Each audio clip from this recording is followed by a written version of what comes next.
el senador Ernesto Pérez Astorga por el Grupo Parlamentario de Morena. Adelante, señor senador.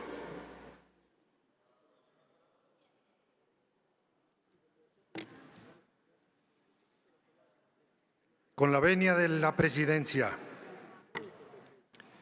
Bienvenido al Senado de la República, secretario doctor Rogelio Ramírez de la O.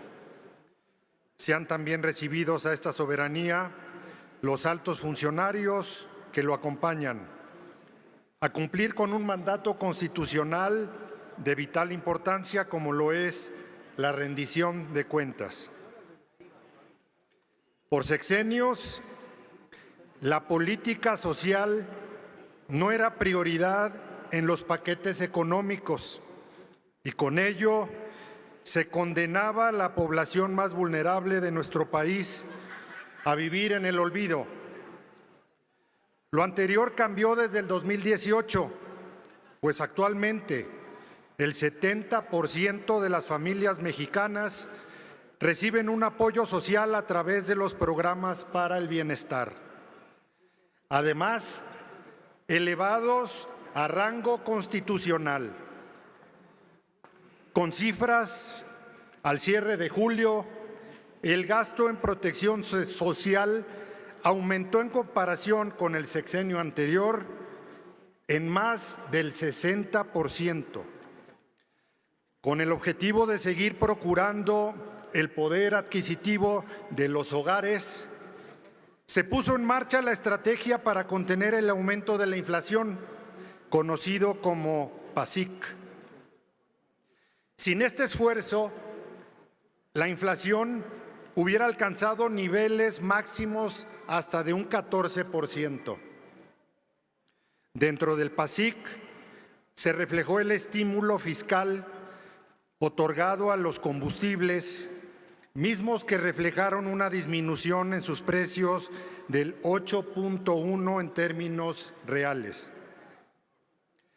En ese sentido, de acuerdo con el INEGI, desde diciembre del 2018 y hasta el junio del 2022, el precio de los energéticos se redujo en un 3.3 en gasolinas premium y 5.2 en gasolina regular en términos reales.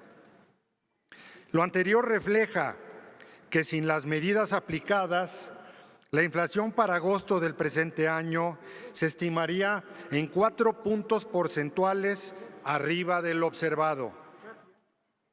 Esto hubiera ocasionado una pérdida del poder adquisitivo del salario de la clase trabajadora.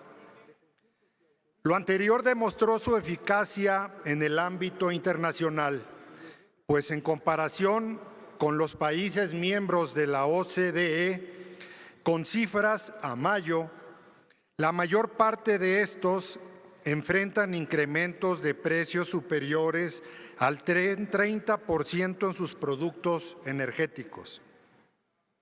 Mientras que México reportó una inflación energética del 6.4%.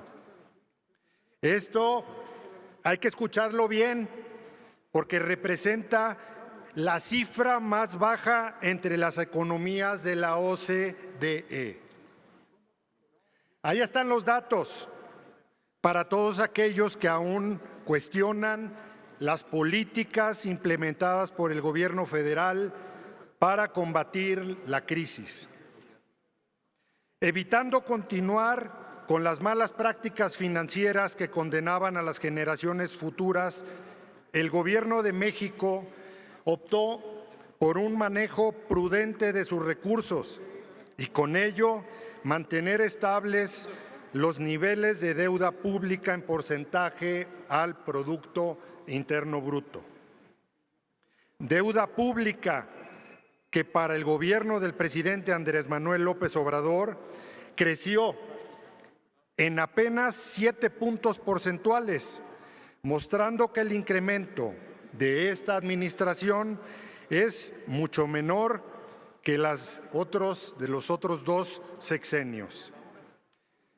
si se hubiera continuado con la tendencia negativa que se venía observando en administraciones pasadas, el porcentaje de la deuda pública sería de al menos 58% en proporción del PIB.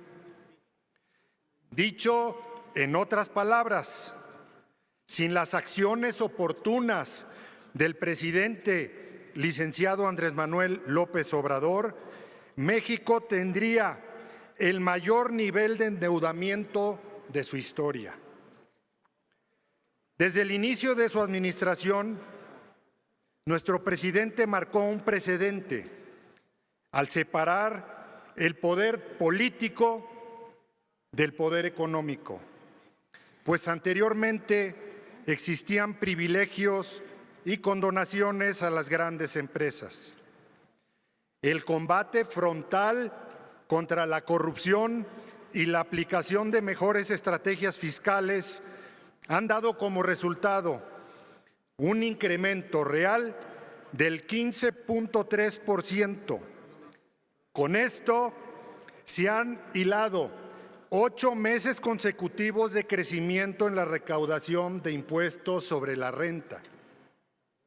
Por ello, mi total reconocimiento al Servicio de Administración Tributaria, así como todo su equipo de trabajo, pues en la peor crisis de nuestra nación ha vivido en los últimos 80 años, se lograron máximos históricos en la recaudación.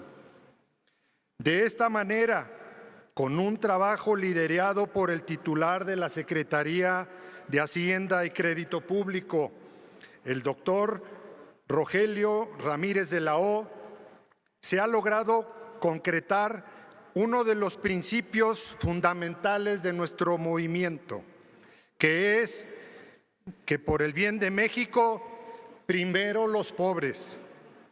Ante los datos no hay argumentos. Concluyo, presidente.